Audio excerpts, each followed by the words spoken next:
Things only matter insofar as they can be inputs into the process of capitalization itself. It gets to the sort of ultimate incoherence in the logic of nation states autonomously controlling the resources. It's like trails and blazes with the map getting wrong, sticking labels on lists on. Fake ladies and males get their shit on, made up and murdered like women gliding with their wings gone. Hey yo, welcome to Owls at Dawn. We are just two dudes from Southern California who study philosophy, politics, and religion around the world and decided to start a podcast where we could bullshit with impunity. I am Austin Hayden Smith. And I am Troy Polidori. And this week we're going to do a topical-ish kind of thing in the way that we tend to do things, where we take a topic and then we probably ignore it halfway through or maybe a quarter of the way through talking about it and start BSing about philosophy stuff. Sound about right?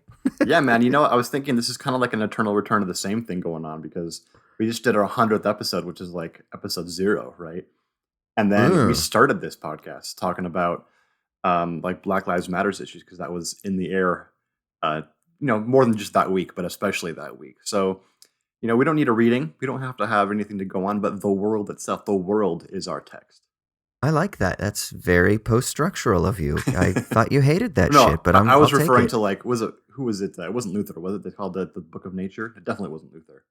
Maybe Oh, I Newton. don't know. Yeah, it sounds there's like the book of there's the book of the Holy Spirit or whatever, and there's the Book of Nature, and that's our text. Okay, perfect. Well, let's jump into it. And as Troy is kind of intimating, we're going to be talking about nature, spurred on by the recent events in the Amazon with the fires and a lot of the political and commentariat responses to that. And we're going to kind of peel back some layers and think about, I don't know, some more philosophically oriented ways to understand those things and maybe analyze and criticize some of the responses and see what it is that's maybe ideologically conditioning how it is that they're viewing the crisis, disaster, et cetera, et cetera. So cool. Yeah. And if you want to support us in more tangible ways, little aside here, you can go to patreon.com/owlsatdawn and join one of the several tiers of support there. You can get access to things like the monthly newsletter that we sent out with extra sticky leaves and extra shitty minutes, as well as the ability to contribute towards choosing a patron-sponsored episode, which we'll be doing again very soon. And I need to just say, I totally slacked on releasing the August sticky leaves, the August newsletter, but it'll be out. It's out now. So by the time this episode is released, you should have that letter. And then we will do a normal one in September in a few weeks as well. So you'll just get two kind of bunched relatively close together, but things have been crazy on my end. And yeah, we've got a bonus episode out where Troy and I talk about Once Upon a Time in Hollywood. And yeah, like Troy said, I guess the philosophy of psychoanalysis one, huh? Yeah, it looks like that one's going to win unless there's a late surge for somebody else. So get out there. You probably got a couple days left to go and cast your vote if you're a patron for the Democracy Motherfuckers thing. Because right now I think it's like the philosophy of social media and the philosophy of psychoanalysis that are neck and neck. And that will determine what the next patron-led topic is. So make sure you get over there ASAP.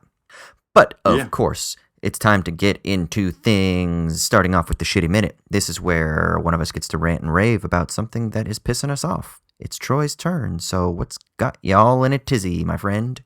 So my shitty minute this week is going to be a kind of classic short rant that anyone who knows me knows that I've made this before. It's one of my hobby horses in philosophy. So, and it took you 101 episodes, I guess 50 episodes to get into it? I'm almost positive I've brought this up before, but not in a sustained way. So, okay. But it's certainly anyone who knows me knows that in personal space, like in meat space, I've made this argument quite a lot. And it's that the golden rule is an awful moral principle. Have I made this case to you? No, I don't think I've ever heard this, but I'm curious now. Oh, I feel like I probably have, but maybe not. So the golden rule, the basic idea, as everyone knows, is to do unto others as you would have them do unto you, right? Yep. And so the moral principle there is supposed to be a generic moral principle, right? And you can derive specific duties from it, is the idea.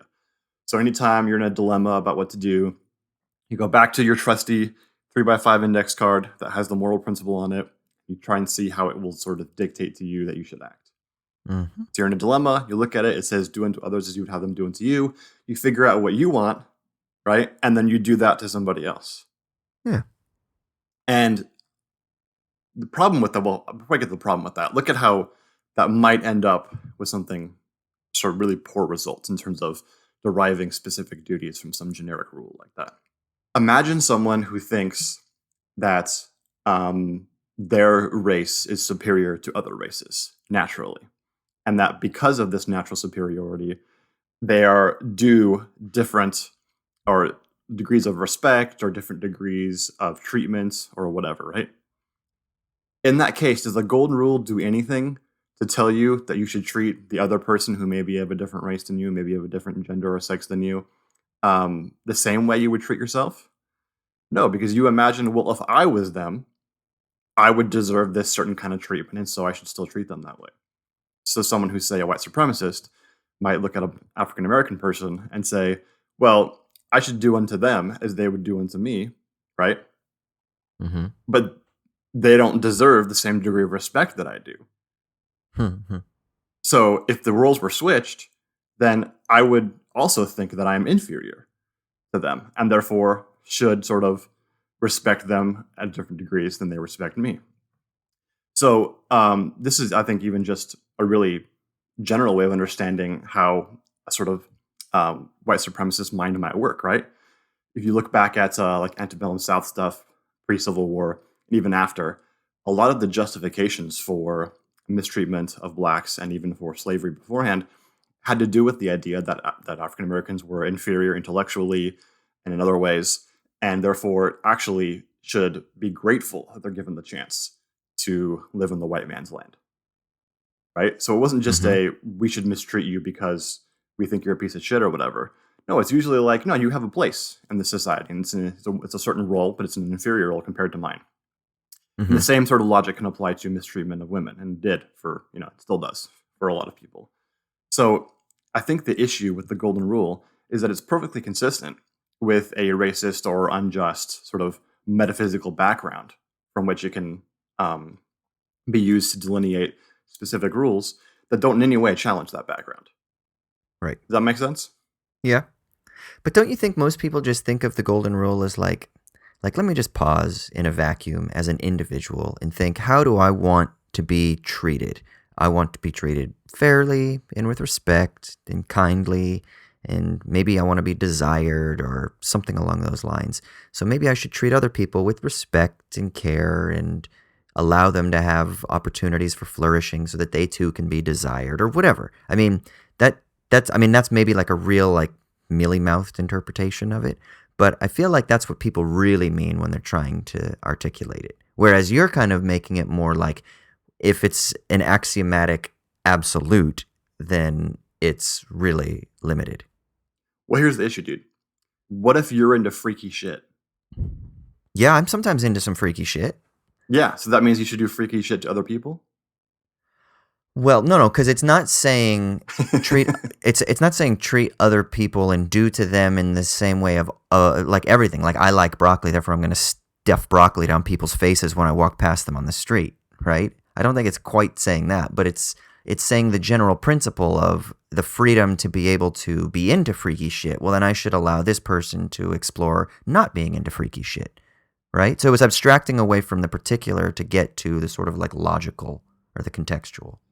Yeah, I don't think that exists. That sort of like liberal definition where there's like equal degrees of respect and treatment of others is not embedded anywhere in the golden rule, right? It literally just says, do unto others as you would have them do unto you. So if you like things, they must like the same things too. So do those things to them. That's literally what it says. So I think that the problem really is that the way that I think it actually cuts against that more open-ended, liberal, like generic version of the principle is that it makes you introspect about yourself when thinking about what to do, rather than consideration of the other person, right? It thinks about what you personally have affection for. Whereas I think, morality, a big part of it is to abstract away from your own personal desires, your own personal ends, and consider as an sort of objective, like individual soul hovering above yourself, looking at yourself and others, what they deserve, right? And how that should affect what you do. And I don't think the golden rule does a very good job of helping you do that. I think it makes you just sort of isolate. Hmm. It's interesting. I think that there's kind of a problem of translation though, right? So when you do, and I agree that the biggest problem with the golden rule is that it's supposed to issue from a sort of like solipsism, right? And then supposedly it then filters outwards, but then how do you ever get out of that inward turn, so to speak? That's kind of where it seems to ultimately fall short for me. Because it starts with you, like just be focused so much on self and then work outwards from there. But maybe you never actually cross that barrier and you still just end up being selfish. But what I wonder is there always, even if you try to attune yourself to the desires of the other and you try to meet them where they're at and to respect them and their wishes and their desires or whatever it is, to try to understand other cultures. I mean, that's kind of what we try to do with social studies and with various other fields of inquiry into other cultures, other people, other situations, other contexts, other histories, whatever.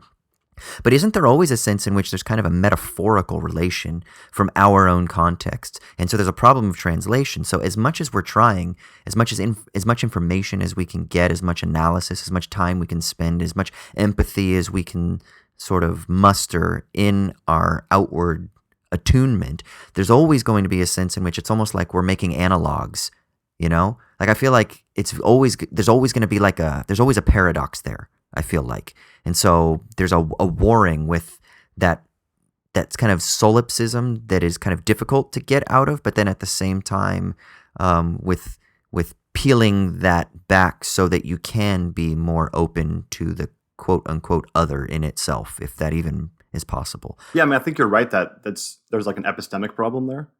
Um, Yeah. I think that problem exists internally as well, right? In terms of like understanding your own desires, obviously, given Oh the yeah. psychoanalytic background we both have, we both think that, right? So that Yeah. epistemic problem exists both ways. But I do think that, it's going to be mixed. It's never just one or the other, but we are able, uniquely, I think, as humans, to abstract and view ourselves and others as objects. We can abstract from our own desires and think about whether or not we should fulfill them.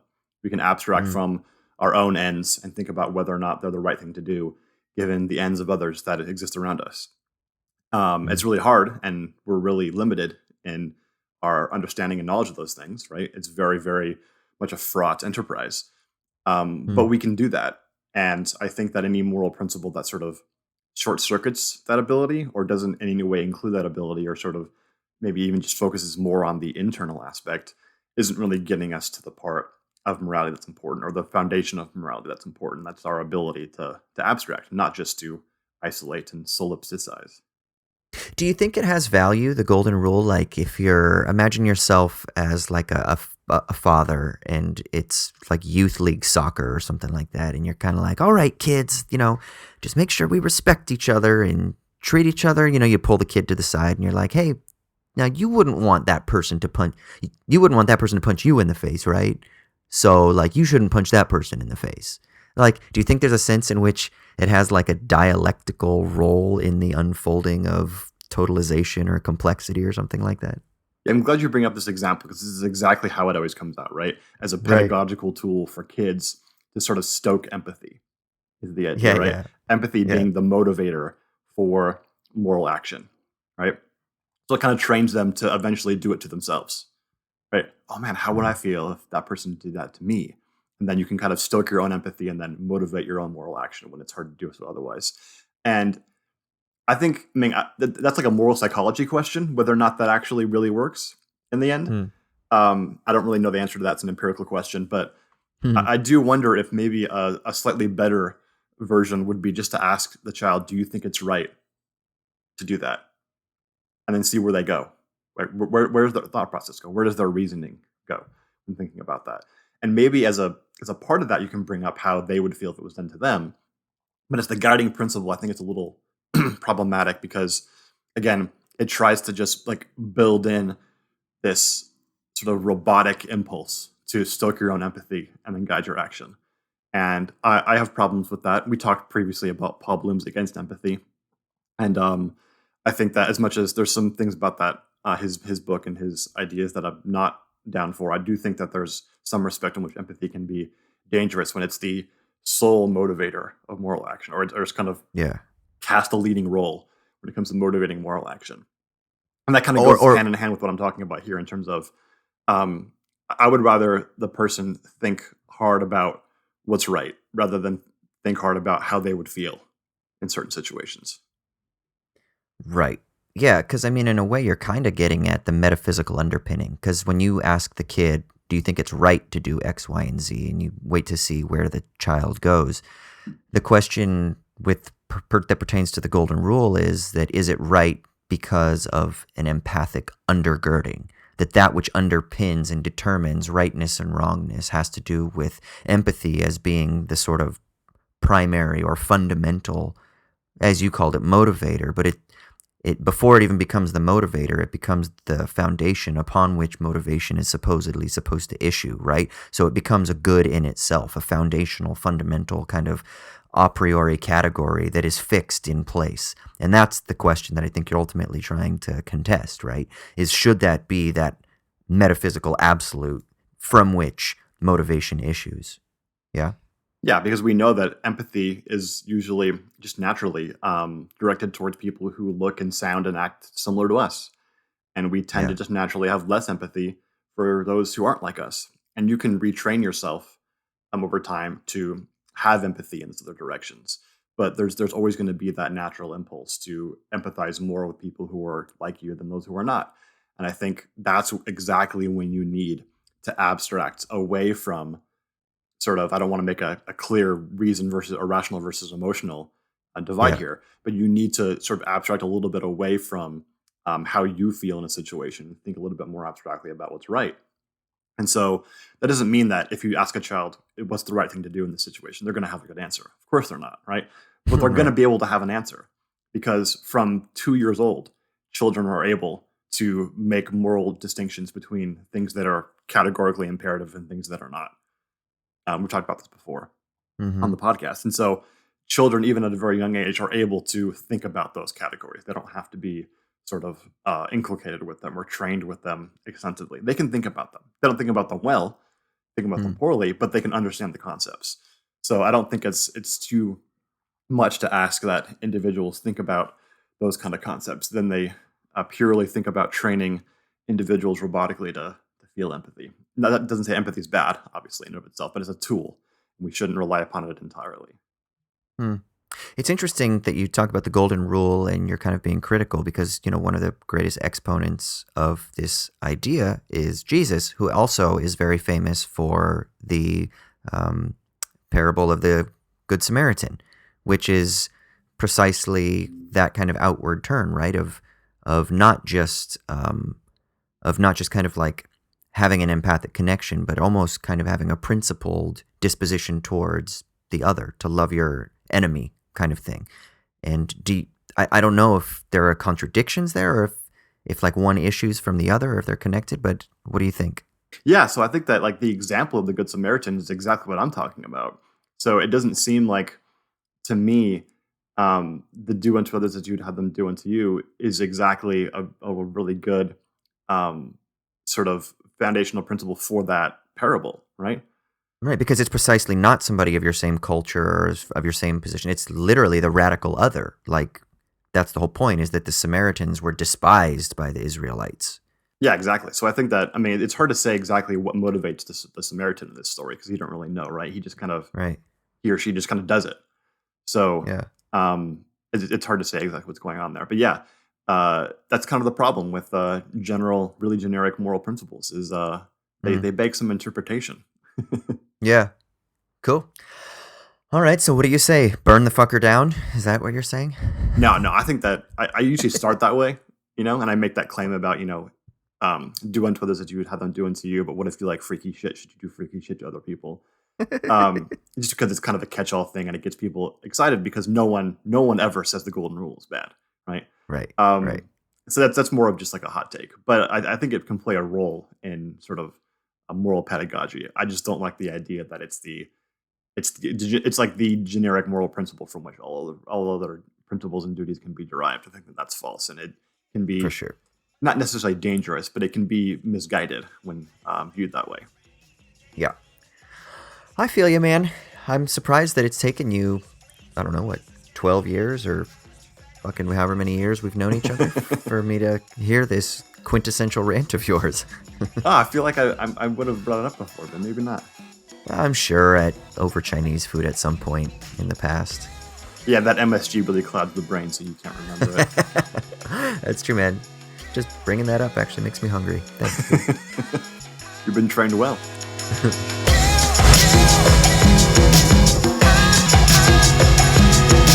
All right, so should we jump into this main segment? Yeah, let's do it, man. All right, so we decided in our 101st episode to kind of recapitulate the first episode of our podcast and talk a little bit about something topical that isn't based on an article or a book or a text or anything like that. And just kind of BS philosophically about it, as we did in our early days, in our salad days. So we decided this week to talk about contextually what's happening in the Amazonian rainforest in Brazil. And then from there, talk a little bit about how the reactions to the burning of the Amazon have certain philosophical backgrounds and backdrops that we can sort of investigate.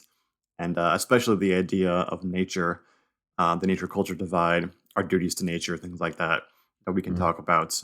Since in the popular sphere, you don't hear much about the philosophical background, right? You hear just sort of automated responses based on person's political preferences and orientations to what's happening. And there's not much depth there. So we can't do too much about it personally. So as good philosophers, we're going to stop doing and just think for a little bit. Yes, I think that's a fantastic idea. I guess what would be a good entry point into this to give just a little background on the situation? Maybe, I mean, I'm assuming most people know, but yeah. So I mean, just a little background is that Bolsonaro, the newish president of Brazil, came into power a year and a half, 2 years ago, maybe a year ago. I get about a year ago. Yeah. Yeah, not too long ago, and he's very much a right-wing political figure. And he had made some comments that sort of subtly, but I don't think he explicitly said this, but it's pretty clear given the political context that he was willing to let individual farmers and I guess, I don't know if it's mostly individual farmers or agribusiness, sort of clear land in the Amazonian rainforest for the sake of building out more farmland that can be used for cattle raising and crops and stuff like that. And it's pretty clear at this point that that's exactly what's happening. You can look at satellite photos of the Amazonian rainforest and see that all the origin points of the burns come right along a line of where there's already cleared rainforest land. They're not just happening spotted intermittently throughout the rainforest. It's happening like in a direct line. And so it's very clear that it looks like there's controlled burns happening for the sake of clearing rainforest for cattle grazing and crops or farmland. Right. And the issue is that I believe that the Amazon contributes something like 20% of Earth's oxygen. I don't know if that's the exact figure, but it's a lot. It's quite a lot. Yeah. So just for the sake of putting the information out there, I have heard that statistic repeated multiple times across multiple sources. Everyone from Emmanuel Macron to the New York Times are talking about the Amazon as being the lungs of the earth. But at the same time, I've also read from Amazonian rainforest experts who aren't like climate deniers or anti-science. These are people who actually work on like intergovernmental panels and whatnot for climate change and things like that, who say that that's overinflated, that the number isn't entirely accurate because simultaneously as much oxygen as the rainforest produces, it actually consumes quite a bit because plants have to convert oxygen through other processes. And there were other explanations. I'm not a scientist, but I read some other things that were kind of like, guys, we get it. It's an interesting rhetorical ploy. It looks great on like an Instagram meme, but it isn't as accurate empirically as people are trying to tout it as. So, but that's kind of secondary, I think, to be honest. I think because that still kind of reduces it to a functional role, right? It's a purely kind of functional argument. And I'm not saying that we can't have that type of discussion, but I think that we could even go at this in a more circuitous route than rather than trying to say like, It's like depleting the functional resources, and so therefore we're going to be bereft of oxygen from one of our key sources or something like that. Just because it doesn't, I don't know. It seems like it's kind of a contested point. No, that's a good point, right? I was just displaying that figure uncritically, but it's Yeah, a yeah, good point that whether true or not, it's a it sort of tells on itself a little bit, or you tell on yourself. I tell on myself when using that as the um, sort of beginning of the argument, or like premise one of the argument, right? mm, Because it's taking the Amazon and purely making it a function for human survival, or not just human right, survival, but animal survival, right? Things that need oxygen to survive. right. Not necessarily wrong. It's certainly a part of it is that destroying nature in some ways destroys part of nature, which includes us. We're part of nature, Hmm. so that plays a role. But we don't want to jump immediately into that before thinking a little bit more about the sort of metaphysical backdrop. Right? What is nature in the first place? Before we start talking about why we should value it, got to know what it is in the first place. Right. Yeah.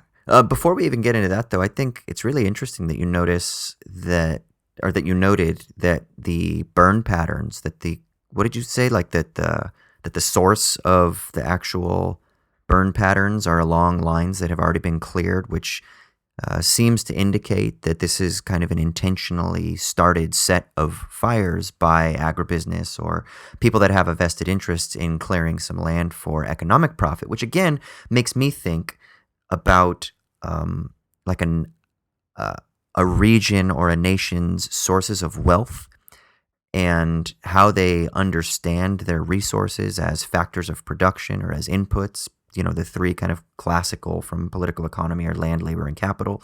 So land has to be kind of converted into an economic asset, and that Bolsonaro's words in the past and potentially these fires maybe being sort of like deputies that have come from his pronouncements in the past, they seem to be enactments of trying to convert something into assets for capitalization, right? And so you clearly have this. Again, it's a functionalist. It's an instrumental view of trees, of ecosystems, of earth, of soil, of life, of whatever terms we want to attach to this other thing that we call nature, and it's trying to turn it into a productive resource that can work for capital, that can work for vested interests, that can work as an input that will then produce a bounty on the back end. And I think that to me is kind of one of the most telling things because it speaks to that dominant logic that is every fucking where, but it's just such a bold faced instantiation of that dominating logic of the logic of capitalism, not capitalism as a mode of production, but capitalism as a mode of rationality that says that things only matter insofar as they can be inputs into the process of capitalization itself. Therefore, the Amazon rainforest doesn't matter as the quote unquote lungs of the earth, even if we are going to grant it that status. It doesn't matter as the home of indigenous peoples, which is also another extremely important factor. That doesn't matter under the logic of capitalism. It only matters insofar as it can be mobilized so that it can be appropriated to work for capital. And that, I think, is really telling, and I think one of the most disturbing things about the kind of isomorphic tendency of the logic of capitalism is it does that with everything, and this is just one example of that. And what's really important about considering that more abstract um, perspective on it is that when you abstract and you come up with this more general way of looking at it, that applies not just to Brazil's current reaction or some people in Brazil's current reaction to the burning of the Amazon. That applies everywhere. At Yeah. that vantage point, there's really no structural or general difference between Norway taking out oil from the North Sea as Mm. there is in Amazon Mm. burning the rainforest. Mm. There, in the general sense, that same logic is applying, right? It looks different because we react much more strongly to things that are visually striking, like the incredible, rainforest burning down, Mm. to just dredging up oil from the North Sea, which most of which you don't really see, and a lot of the effects of it in terms of carbon emissions are kind of invisible to us. But structurally, they're pretty much the same thing, different degrees, and I don't want to argue about degrees there, but it's telling that our reactions to them are very different. Mostly, I would think, based upon the visual strikingness of what's Yeah. happening, and also probably the intensity and speed with which it's happening as well. Yeah, I really like that. I mean, it makes me think of this political economist, political ecologist named Jason W. Moore, who writes a lot on like the capitalocene. But he wrote a book called Capitalism and the Web of Life, and he talks about the four cheaps of capitalism. It's cheap nature, cheap energy, cheap nature, cheap food, and I can't remember what the fourth one is. What did I say? Cheap nature, cheap energy, cheap food, and cheap labor. And what you talked about is just two different expressions of like the appropriation of capitalism's search for cheap. Well, one is cheap energy and one is cheap nature, right? The Amazon is cheap nature, clearing land for agribusiness or for pastoral business, and then the extraction of oil for energy, right? So cheap sources of energy, and then capitalism has to appropriate it. But then that same logic also applies, if we're going to say it applies in one and then in the other, let's apply it to labor, so that when you get paid a wage, you're being appropriated and converted into an asset for capitalization, which is a similar kind of process. Now, again, difference of degrees has different effects, has different implications for how it's applied in each of those different contexts. But again, I think it still operates by this larger logic of maybe this is a new interpretation of the invisible hand, rather than the invisible hand being understood as this supreme force that makes everything in an equilibrium. It's this constant like converting process where everything is subsumed under, or in Jason Moore's terms, appropriated into the logic of capital to work for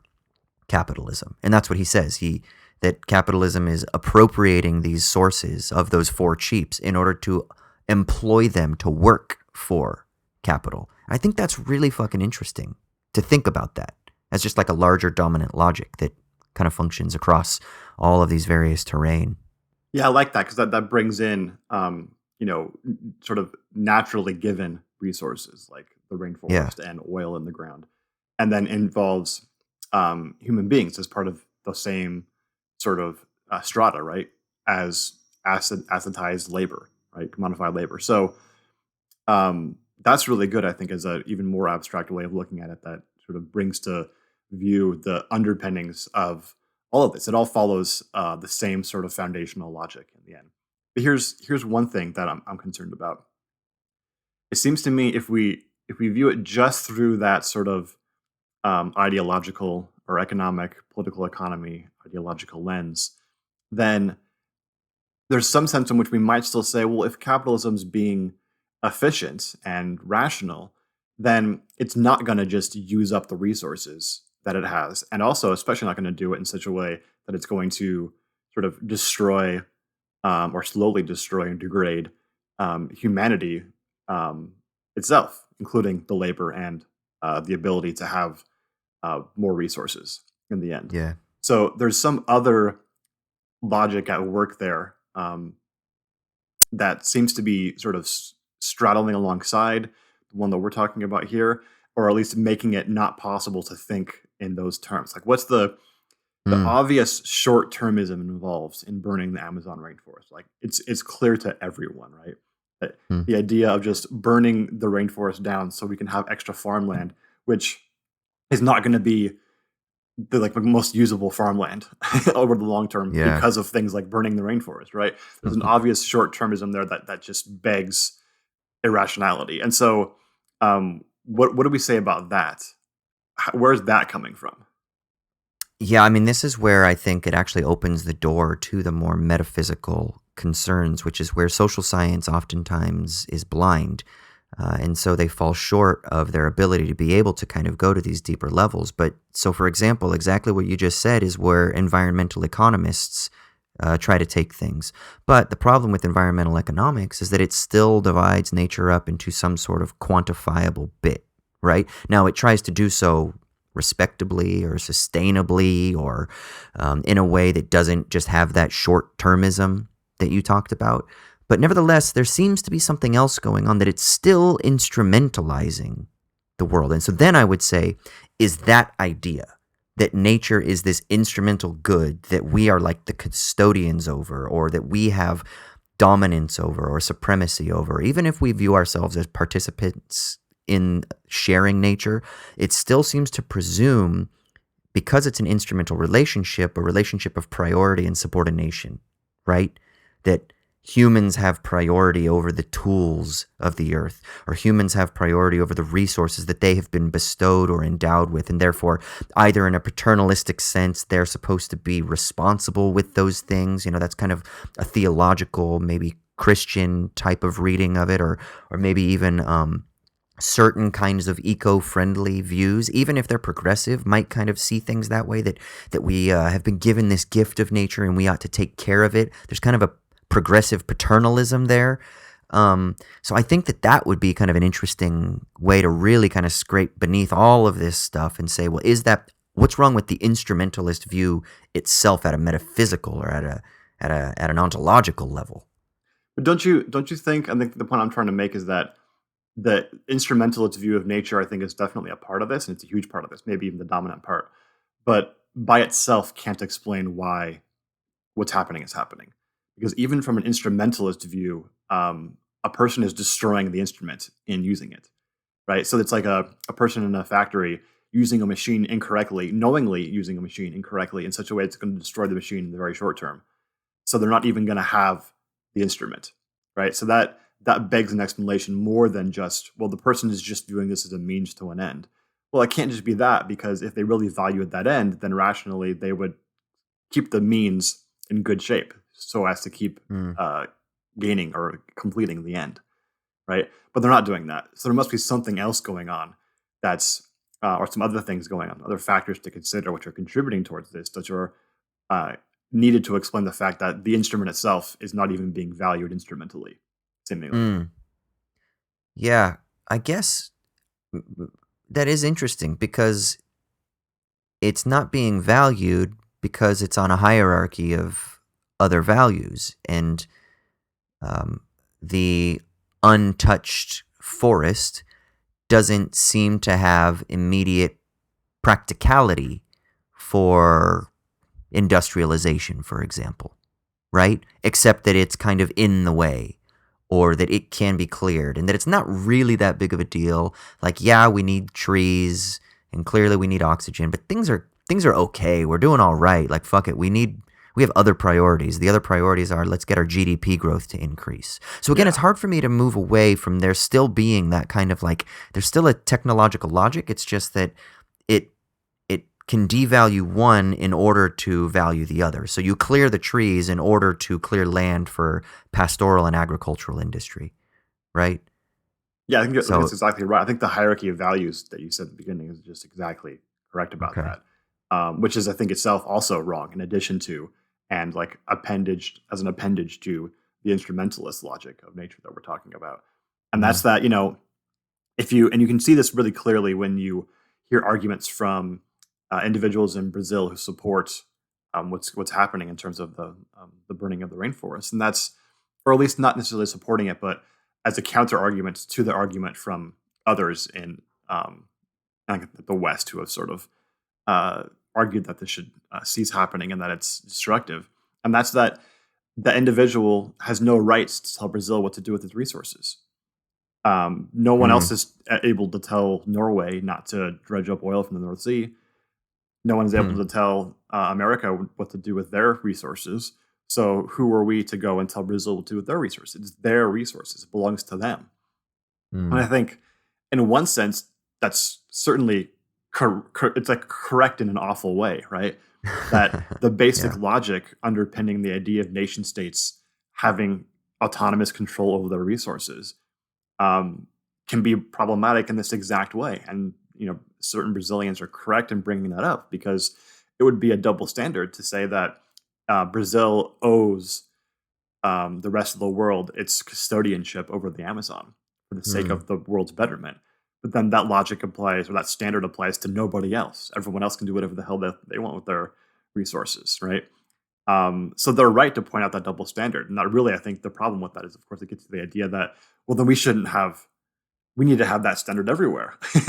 Everybody kind of owes everybody else some sort of dealings in some way with nature. What that is and what nature is, we still have to talk about. But it gets to the sort of ultimate incoherence in the logic of nation states autonomously controlling their resources. Yeah, I mean, to just go full argumentum ad absurdum, that would be like us saying, let's say you have some island, and on this island you have a nuclear reactor, and you're like, well, in our airspace, we can do whatever the fuck we want, so we're just going to leak this reactor because we don't give a fuck, and you can't say anything about it. But then it's like, yeah, but motherfuckers, it's going to poison the water, and it's going to blow into our territory. I mean, because this thing that we call the planet, whether or not you buy into like Gaia theories or whatever, there's some sort of, I love Donna Haraway has a term, rather than like autopoietic, she calls it sympoietic. And she talks about these like integrative processes that are taking place all the way down, right? In a very sort of like butterfly effect kind of way, except in a much more elegant and I think much more interesting and I would say grounded sense than oftentimes the butterfly effect is used as. But this sympoietic, that there is like a symbiosis,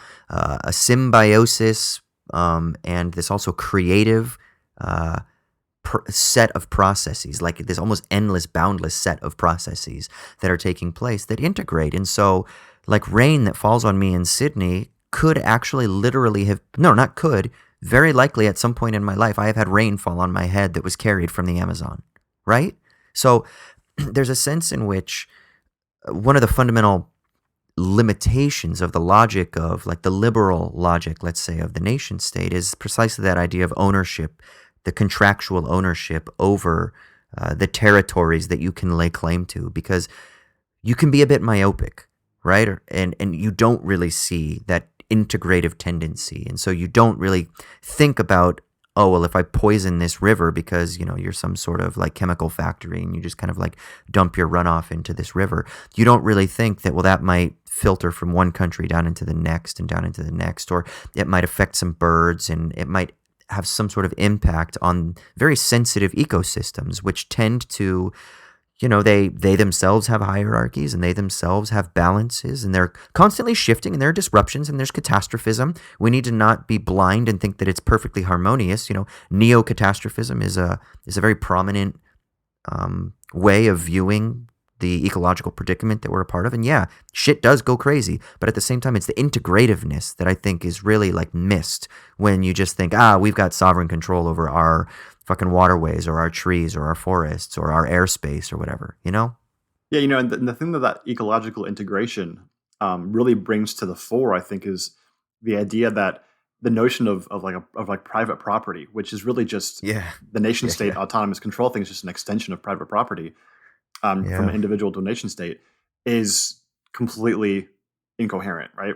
Because there is no natural sense in which any one thing owns another, whether it's a person to a thing or anything else. And so that has to be sort of accumulated, right? That has to be an action, really ultimately a violent action, has to be undergone whereby a thing is restricted from everybody but one.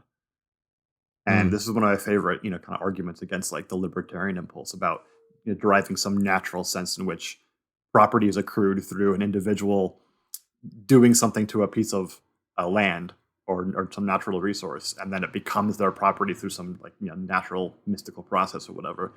And it's that ultimately property is just restricting access to all but one. And it really gets to the sort of unfreedom at the heart of that idea of property, right? Because it's not free for everybody to use, which is really, if anything, is the natural state of things. It's something like that. It's instead saying, no, everyone else is restricted from access to this but one. And that can only be done in the first instance through a taking, right? Through a kind of theft from everybody else. And that logic is just extended to the nation state when saying that the Amazon belongs to Brazil, or the oil in the North Sea belongs to Norway, or the land in the New World belongs to, you know, colonial Western Europeans who have just arrived here. And that obviously is a kind of theft in the case of like Native American genocide, in the case of slavery, in the case of, you mentioned earlier, the indigenous people that still live in the Amazon, right? And use it as their home. That's obviously a kind of theft, because when we talk about Brazil owning the Amazon as their resource and not owing anybody else any sort of duties to that land, that very clearly just excludes people who depend upon the Amazon for their livelihood, the indigenous peoples there. And that makes very clear that it's a kind of theft, right? Because it's even in the first instance, it's a kind of theft, but that theft has to keep being done over and over and over again to Yes. sort of assert the fact that the nation state and individuals who have power in that nation state own this resource and nobody else. Yeah. Yeah. I mean, in a very real sense, I know it's kind of a pithy meme, but privatization is theft, right? And I almost wonder if, for me, the most disturbing thing when you were just talking about it, what really hit me about indigenous peoples being displaced. I mean, there's this quote that David Harvey uses a lot, but it's accumulation by dispossession, right? And that's one of the ways that capitalism primarily functions. Is you can look back at the English Enclosure Acts, as maybe some people do, as being the burgeoning moments of what we call fully fledged capitalism, and it's that logic of enclosure, right, where you build fences and you kick people off the land and you appropriate that land so you can put it to work as an input, as we were talking about earlier, as a factor of production. And I think maybe what's even more profoundly problematic with that process of privatization or of enclosure and accumulation by dispossession is precisely the fact that once everything gets territorialized like that, once everything becomes subjected to the process of privatization, then the previous forms of commons, not just the land in the literal sense, but even like the way that we view our embeddedness as common, right? Like that. This is one of the things that you get when there's conflicts with, Native Americans, for example, when European settlers come to North America, and the Native Americans are like, yeah, sure, of course you can have access to some of this land. Not always, of course, but yeah, because they didn't quite have the same logical framework that the European colonizers had, that was about dispossession, that was about enclosure, that was about taking away for my singular use to the neglect of your use. It was much more of a mutual, cooperative, common experience and sharing of what we call resources, right? And that completely gets discarded. So not just the commons in the literal sense, but the commons as kind of like a rationale itself is completely eradicated, or maybe it's not completely eradicated, but it becomes squished and squeezed and extracted more and more and more until it seems to be quite non-existent. Yeah, I think that's exactly right. Okay, I have a question for you because I want to get to this before we end up not talking about it, because it's like the key question for me when it Okay. comes to talking to people who have a more egalitarian impulse, like I think we do, as regarding treatment of nature and duties to nature and how it involves Yeah. everybody else. And you mentioned Donna Haraway's, was it Sympoetic? Sympoetic, yeah. View of, is it Sympoetic view of nature? Is that how she casts it? No, because she kind of rejects the idea of nature. But yeah, basically we'll say like a sympoetic view of like ecological entanglement. Okay, so the basic impulse there is to sort of focus on how you can't sort of stratify and break up the world in such a way that it's individualized and doesn't have any sort of integration with the whole, right?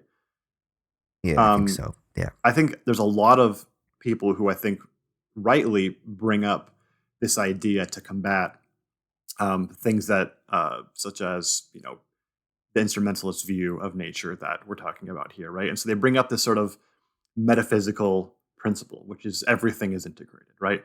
There Yeah. are no individuals, everything is part of a whole, everything affects everything else, is really what they're getting down to, right? It's like more like a causal principle. Everything affects everything else in some way. Mm-hmm. Nothing is a pure, rationally developed, isolated, free individual. I think that's right. I think that's correct. And I think that's really important. But I also think that lots of people with that egalitarian impulse, or with an egalitarian impulse, think that if you just accept that metaphysical claim, then the egalitarian ethics falls out of it Mm. naturally. It'll happen. It's derived. It's like immediately derived, right? You don't have to have any Yes. inferences. It's just there. If you Yes, yes, believe yes. everything is integrated, then you will treat nature and others in the world in such and such way. And I don't Yes, think yes, that yes. that's automatic. So, what do you think the sort of automatic ethical implications are of this metaphysical underpinning. Yeah, I'm really glad you brought this up because I wouldn't have gone here. And I just finished writing a chapter for an edited volume on Sartre and ecology.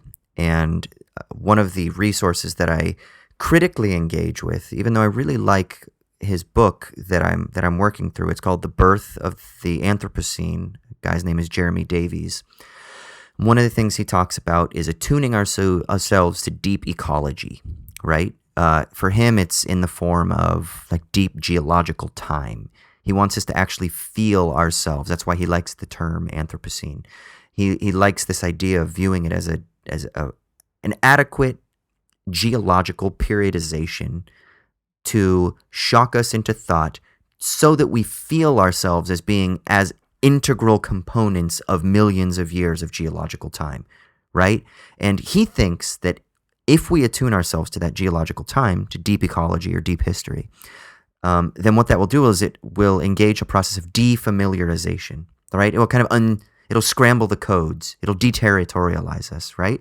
And when I'm reading it, to me, I get a very Heideggerian thing going on here, right? Of like the uncanny and the ontological mood. And so I think a couple of things. One, what's the guarantee that that's going to lead to productive political engagement rather than a sense of nausea in the Sartrean sense? Because that's what Sartre explores in his novel Nausea, is Roquentin, if you're a French speaker, you say it much better than fuck I can, but there's this scene where he's sitting in the park and all of a sudden, like the park bench starts melding together in the trees and everything starts kind of melding together away from its individual and differentiated like components, and it all starts to meld together into what he talks about in Being in Nothingness. He calls it the slimy, which is fantastic. If you've never read Being in Nothingness, go to like page 700 something and just read about the fucking slimy for 30 pages. It's fun. But that's it, right? It's the slimy. So it doesn't lead to like a productive engagement. It doesn't motivate you. It leads to like absurdity and nausea, and you're like, fuck, I don't like being torn apart from this identity that I am, because it's terrifying to come face to face with becoming and flux and flow, right? I don't know that like defamiliarizing is automatically guaranteed through the process of like attuning ourselves to deep ecology that it's going to lead to productive political praxis. And then here's my more important criticism. In Deleuze and Guattari's words, how do we guarantee that deterritorialization, that scrambling, isn't just simply going to be reterritorialized by another process, right? Because that's what exactly. Capitalism does.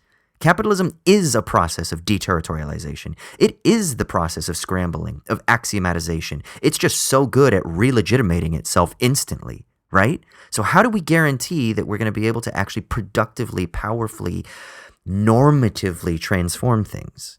Yeah, I'm so glad that you said all that, because that's and especially tying it to Heidegger, because I hadn't thought about that, but that's basically parallel with my kind of problem with Heidegger, as we've talked about before in the podcast, is that it's this assumption that there's a kind of undoing that you can do by sort of being engaged in being towards death, right? And that sort of automatically ends in this. Heidegger wouldn't frame it this way, but really is an ethical perspective or orientation towards the world, or his version of the ethical orientation towards the world, right? And I don't think that that's guaranteed at all. I think that people sort of, and I'm really glad you brought up that Sartre stuff, because I think I'm not familiar with that, and that's really great. So you can sort of view this sort of the news every day about climate catastrophe as a sort of motivator for nihilism, right? Right. Towards the idea that, well, ultimately everything's going to get shit canned anyway, so including me. So I can have this sympathetic view of nature and the world, and then basically be like, you know what, it's all a drive towards nihilism, and so I might as well contribute towards it, because that's how it's going to go anyway. It's like the classic thing you tell kids to kind of blow their minds, right? That the heat death of the universe will happen in 10 billion years, and then see how they think about their everyday activities. Yeah.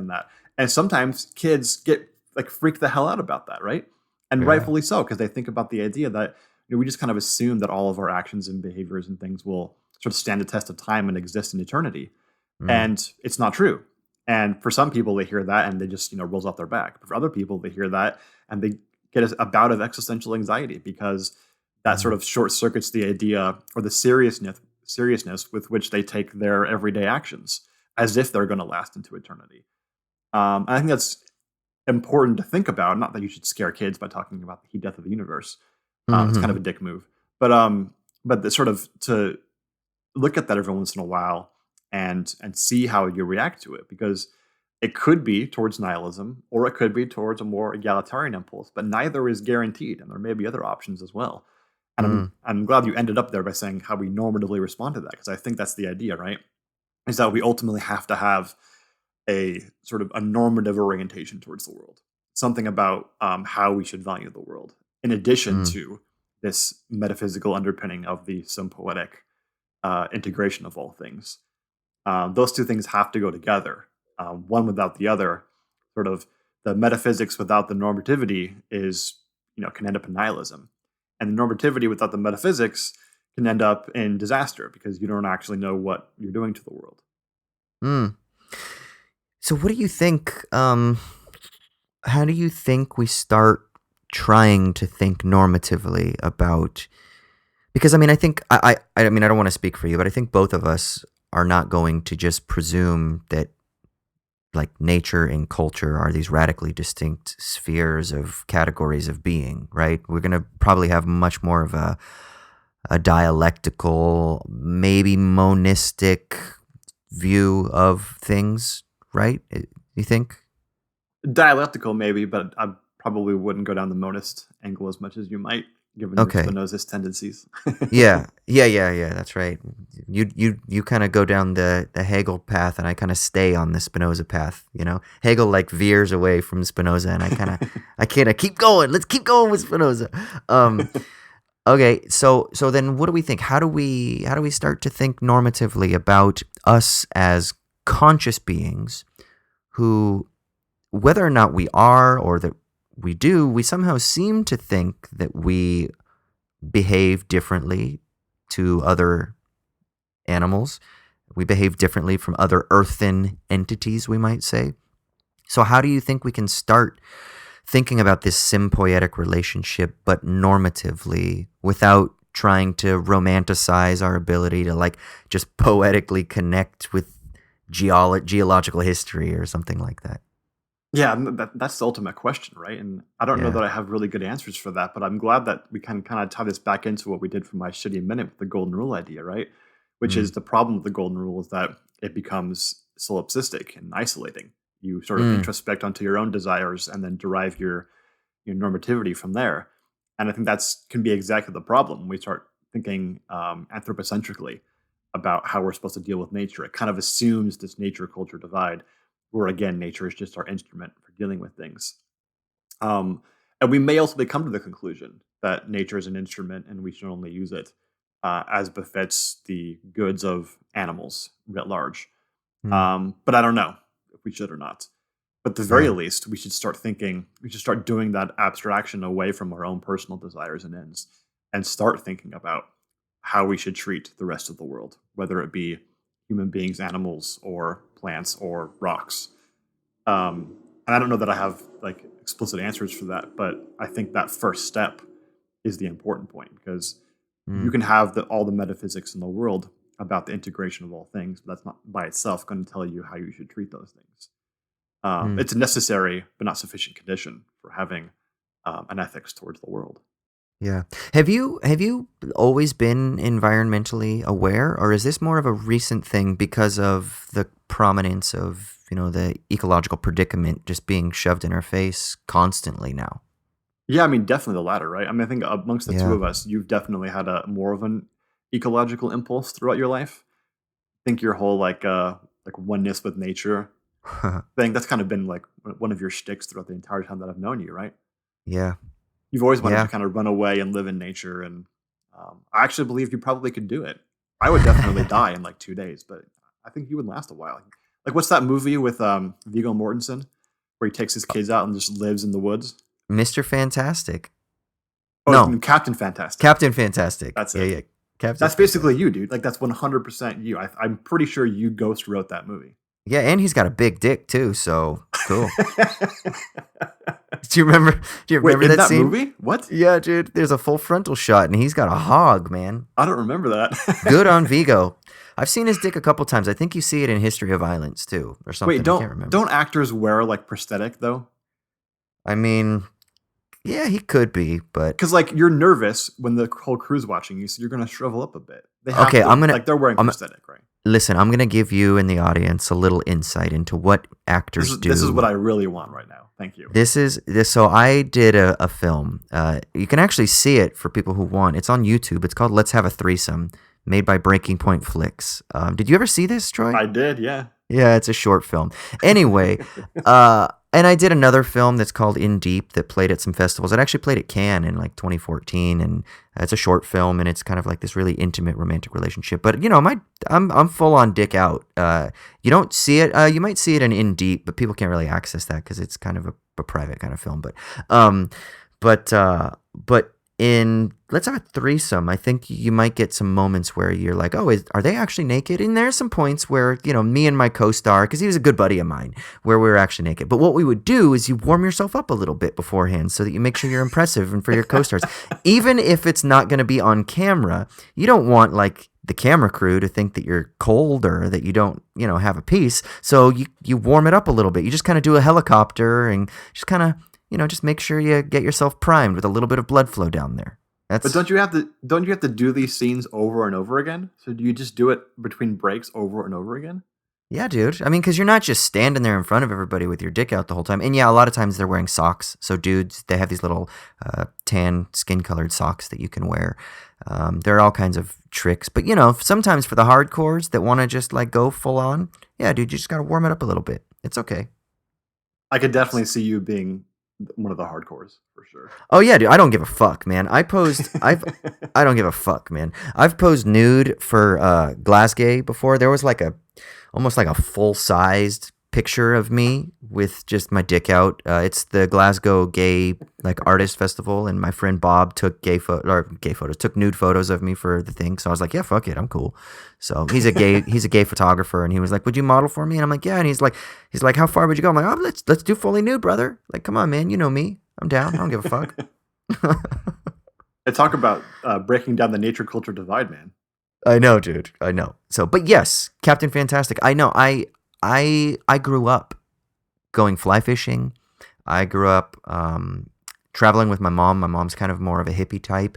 And even though my dad isn't, he was a big time fisherman, and he loved going to Yellowstone National Park. And, you know, you go hiking 6-7 hours away from the road. So you are just back with the bears and the trout or whatever it is that you're fishing. It's usually big, beautiful rainbow trout. Sometimes you get some browns too, but yeah, man, you're just out in the middle of nothing with deer and maybe some buffalo in the mountains, and it was always. And then I went on like wagon trains when I was younger. I went whitewater rafting quite a bit, so I was constantly experiencing the non-urban, let's say, and it makes my soul sing still to this day. I mean, look, like I know most dudes probably follow like butt models and shit on Instagram. My porn is like cabins and vans that travel around and tiny houses and shit like that. Like that's what my Instagram accounts. That's who I follow because I'm just obsessed with that shit,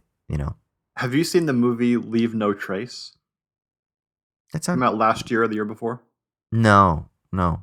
Oh my god, it's a wonderful movie. Just thinking about Captain Fantastic when you think about it. It's about a veteran, American veteran who has experienced some sort of trauma in war, and when he comes back, he and his, I think, like 10 or 12-year-old daughter decide to just live in the woods in a tent and be completely away from all signs of culture.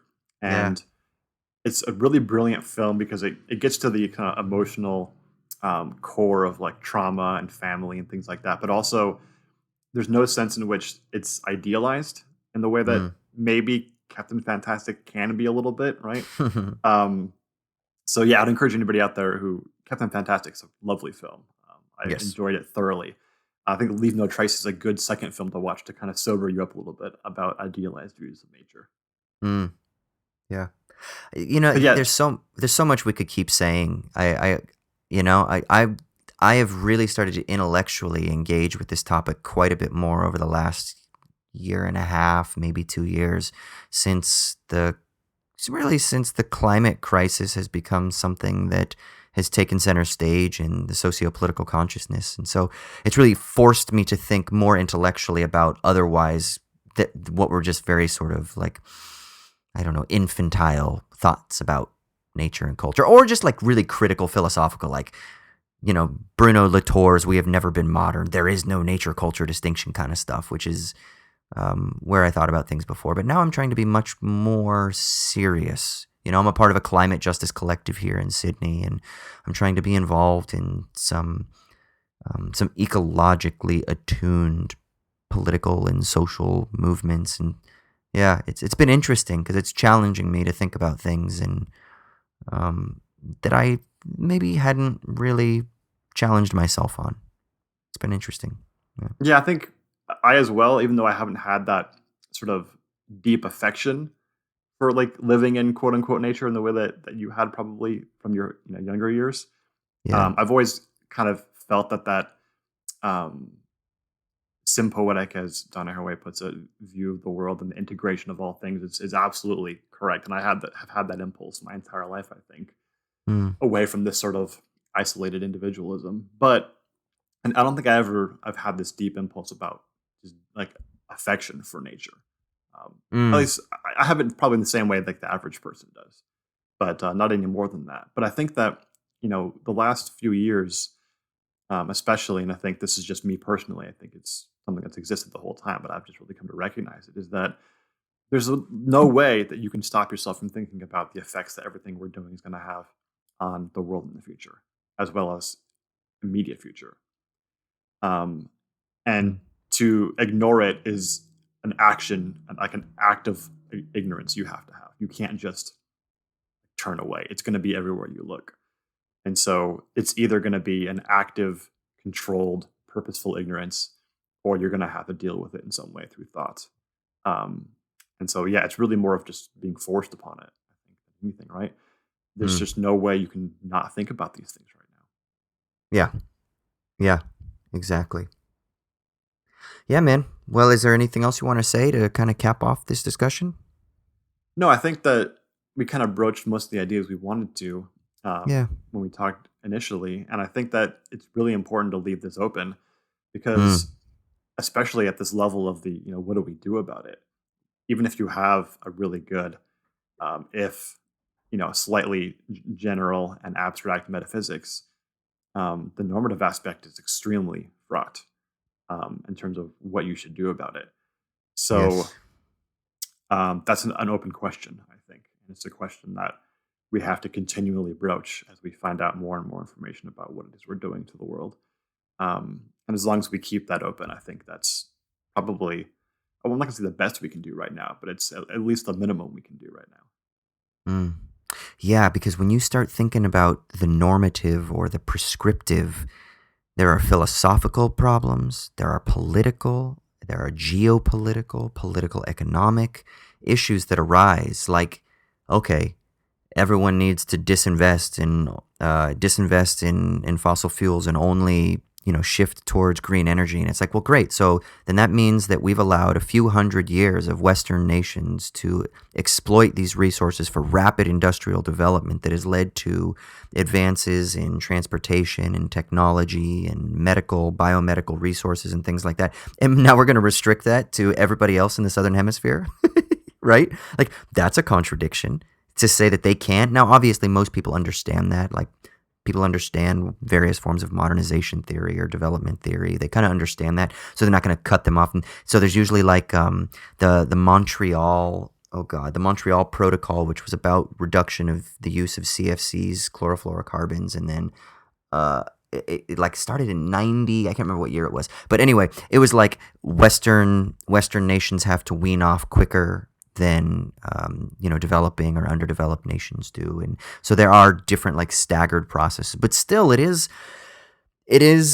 are these tensions that we need to work through, that we need to recognize that once we start trying to prescribe political programs, that we need to really realize that there are these complex webs that are going to affect us. And that's not even talking about the other like philosophical problems about normatively then saying like we should just start thinking about green investment, because again, why investment? Why should we move towards technological progress? Like, why are those things important? Is that a good in itself?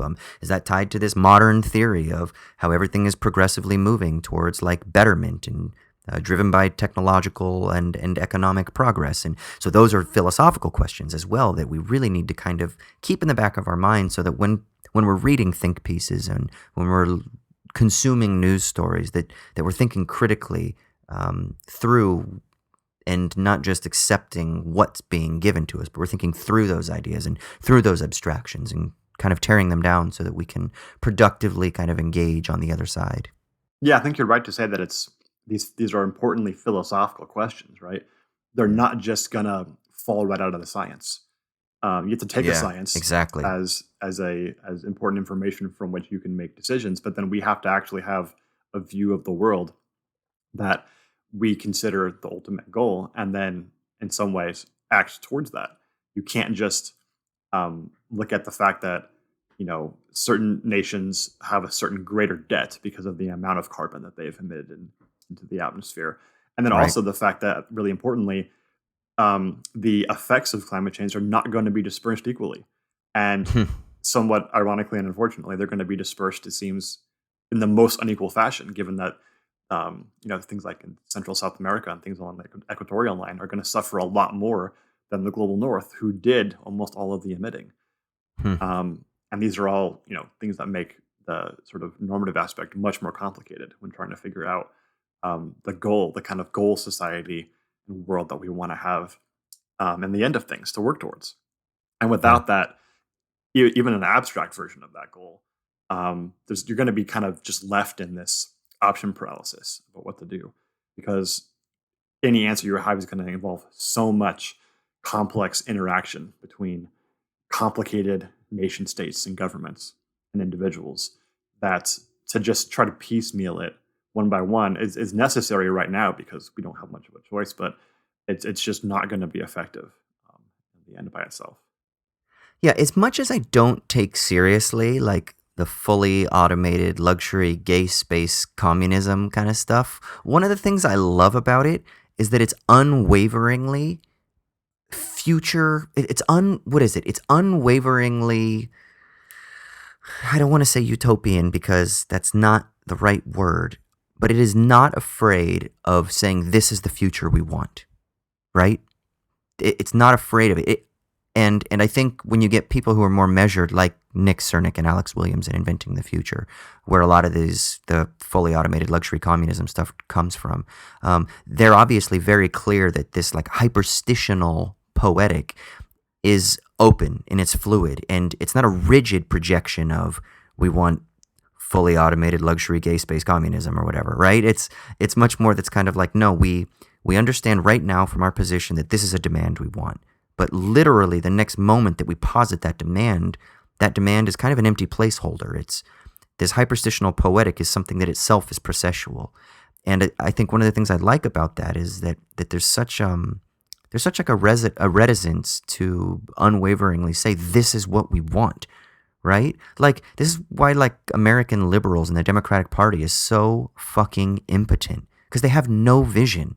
The only thing that they can have as a vision is use stuff like hope and change, or we need to galvanize each other and use our strengths as a country to blah, blah, blah. But no, that doesn't mean anything. How about we say, like, let's feed everybody in our country, right? Let's clothe everybody in our country. Clean water for everybody, right? Equal rights, really, for everybody. Whatever it is, like you make those concrete demands that are these projections into the future, and you work towards them. And like we understand from critical legal studies, like Roberto Unger, that these things are in process themselves. Like even laws are constantly in a process. Like Heidi Matthews talks about that when she was on our podcast the first time. That there are these technologies that are perpetually being constructed and unconstructed and reconstructed and stuff like that.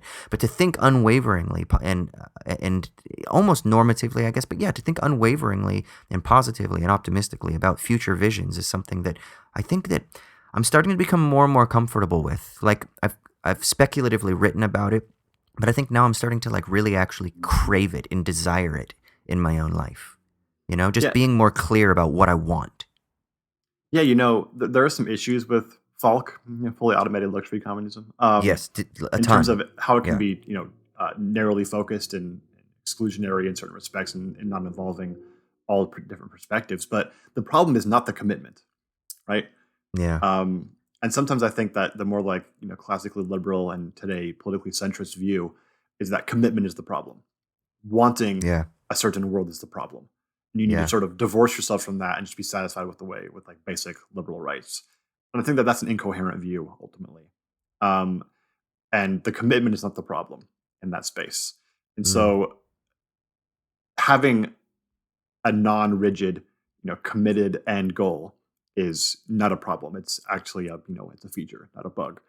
And so can there come a time where you have an all too rigid, end world in view, and that becomes more of a detriment to building that world in the first place? Yeah, that can happen, but that's not the problem right now. Certainly not. We need a little bit more commitment, not less. Yeah.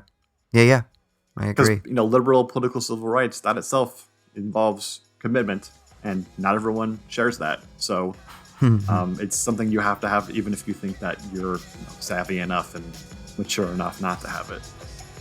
Right. Yeah. Yes. Well, I say we go ahead and wrap it up there, brother. Yeah. Yeah. Cool, man. Ellipses as usual. Ellipses as usual. Indeed. Come on, I've got a day to discover you. Slaves getting paid, getting richer on days off. All right, so should we talk a little bit about what's going well for us, since we've just been talking about the destruction of the world? Yeah, let's do it, brother. All right, so this is the part of the podcast, the Sticky Leaves section, where one of us talks about whatever it is that's giving us meaning in the universe, which will eventually end in heat death. So, Austin, what's doing it for you this week? So, did you see my tweet about the Baby Shark ab workout? Did not. When was this? Today. So, Okay. you. It's my you morning, probably- so I haven't done that yet. Yeah, that's a good point. So you haven't gone onto Twitter yet. Well, I tweeted out that I am going to do over the next 30 days. I'm going to do the Baby Shark ab challenge. Do you know the song Baby Shark? I'm not sure I can imagine a worse combination of words, but do go on. I do know Do you about not- the song, yes. Okay, so it's like the most addicting child song, and it became this huge international sensation. But there is an ab workout that has been developed to coordinate with the song. So you have different movements for Baby Shark, Mommy Shark, Daddy Shark, Grandma Shark, Grandpa Shark, let's go run, let's all the other stuff, right? And each time through, the song is only it's almost 2 minutes. It's like a minute 45, a minute 50, something like that. And then you can you rest and you can do it multiple times. But I'm going to do it every day for the month of September. But I actually started, for people that are listening, this episode's going to come out, a few days into September, but it's not the 1st yet. It's the 31st. Actually, it's midnight on the 1st now, so it is the 1st of September. But I started it on the 31st of August. But I'm going to do it every single day, and I've been recruiting people on Twitter to participate in this 30-day Baby Shark ab challenge with me, and we are calling it Absurdity, and we are going to do the Baby Shark workout and maybe have a little bit of philosophical discussion about the value of workout memes. Like the memification of workouts, like these challenges and things like that. And we're going to see what results we're getting. We're going to post our progress pics, hopefully up on Twitter. I'm going to try and see. I already posted a pic. I posted my before pic. And so now we'll see what happens in 30 days or 31 days or whatever. So I'm recruiting everybody that's listening. If you have made it this far into the podcast, I want you to join us. Join us in the absurdity of doing a Baby Shark ab workout for 30 days. And then post your befores and afters. And if you don't feel comfortable posting your pictures, that's great. Just at least tweet about how you did and how many you did. I did 4 rotations today, and it gave me a nice burn. And my goal is to get pretty quickly up to doing it 10 times all the way through and doing about 15-second rest in between. And I think I can work to that by maybe midway through the month. But then the goal is maybe by the end of the month, for sure, I'll be able to do 10 times or more. And then really just higher intensity, less rest by the end of the month. So, and then we'll see what we do. I post the before and I'll post the after. So I'm recruiting you too, Troy. Are you going to do this with us? Are you going to do it? So I'm taking it that you saw the oncoming eco-catastrophe and you've adopted nihilism as your stance. No, man. I figure in the same way that we should care and respect and nurture our ecosystems, we should view our bodies as ecosystems, and you should care. So torturing it is okay? It's a productive strength is what it is. Yeah, that's a euphemism. But yeah. I will not be joining you in absurdity, but I will absolutely be a welcoming voyeur to the process to see how your mind state is affected by listening to this song 10 times a day. I know, man. The funny thing is I actually don't hate it. The problem is it does get stuck in my head. It's like It's a Small World. Once it's in there, I'm not shitting you, for weeks. Oh yeah, it's a weapon. It's weaponized melody, right? Totally it's like the ultimate form of artistic or aesthetic nihilism. Totally. In that it's weaponized to make you remember it in the most annoying, torturous possible way. Yeah. That's the future of aesthetics, is weaponized songs like this to sort of get into your head and make you buy shit from Amazon or whatever. Right. Well, I mean, but the thing is, though, is because it's weaponized and because it's so catchy, it kind of just gets you in a groove, and it has this bouncy joy about it that, you get a good workout in, you get a good burn in, and it's not like you're just sitting there with your own thoughts or that you're listening to punk rock music, which can do it, which is good for me too, because then it makes me just want to punch something, and that's always good for a workout. But this is kind of nice because you're just bouncing along, What is that famous Kierkegaard quote where he says the world will end with somebody running on stage and screaming about it, but then everyone thinks that it's part of the performance, and so they clap and laugh? It's something like that, right? That's great. That's going to be with Baby Shark playing as the world burns down. Okay. Yeah. And everyone doing their ab workouts. Now, I do want to say there's another layer to this. So we got to give a mad shout out to Jonathan. I think he listens. I don't know if he listens to all the episodes, but Jonathan, if you're listening, brother, thank you for this. So Jonathan's going to participate. He's already signed up for this. I've got a handful of people that have signed up for this, and we were talking about it, and he's the one who coined the term absurdity. So this is why I said, because this was his tweet. He said, "I feel like this is the loudest I can scream into the void of absurdity, and I love it." He said, "See you on the other side, brother." And then I said, "Yes, let's do it. Have a little quirky fun." And I said, "By the way, we should totally use absurdity as a motivational term for being philosophically robust and physically vital."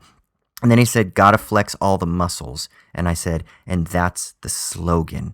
So it's the Baby Shark absurdity workout because you gotta flex all the muscles.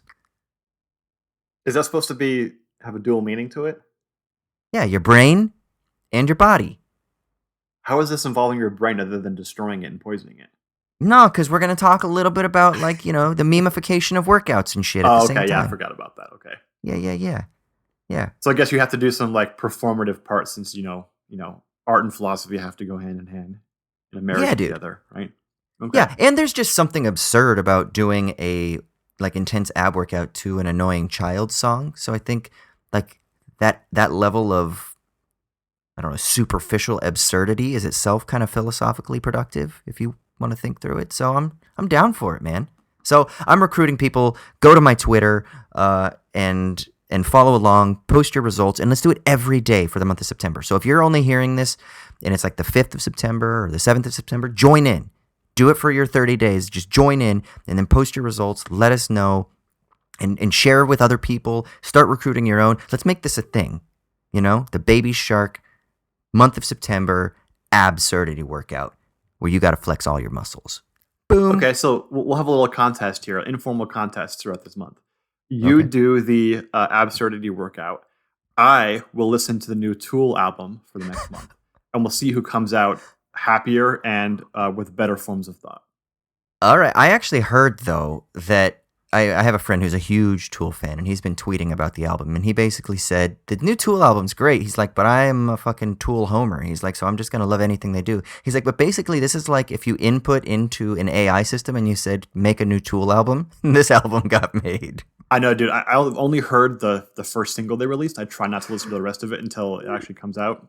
And it sounded exactly like a kind of almost like a really good parody of Tool. So I was a bit worried about that, but I'm still going to give it the time of day. Yeah. I know. I probably will too, just because I respect Tool, and I think Maynard's voice is fan-fucking-tastic. It's like haunting. Yeah, absolutely. Well, cool. So that's my sticky leaves. I'm just recruiting people to get involved in absurdity for a month. And ladies, you need to get involved in this too. This isn't just a dude thing, all right? Ladies, you get involved. Dudes, get involved. Let me know what's going on. You can post your befores. And I would say if we're going to post pics, only do like once a week. You don't need to post a pic every day or something like that because you're not going to see as much progress. I mean, you can take your own daily pics. That's good for you. But, let's post like once a week. I'm going to post once a week. So I posted one today. I'll post one in my second week, third week, and then fourth week, and then on the last day, on like day 30 or whatever, like the very last day of September before we go into October. So let's do that shit. It'll be fun. Maybe. I hope some unintentional comedy comes out of this so that I can have a good time as a voyeur. Like I strain an ab muscle, and they're like, how did you strain your ab muscle, bro? I was doing the baby shark ab workout. Well, cool. Well, let's go ahead and wrap things up there. Yeah, man? Yeah. All right. Thank you all for tuning in once again. Please, if you want to follow along with us, find us on Twitter at owls_at_dawn. Same on Insta. You can send us messages there, ask us questions. You can email us, owlsatdawnpodcast@gmail.com. What else, T-Roy? You can also find us at owlsatdawn.com if you want to leave comments for the episode.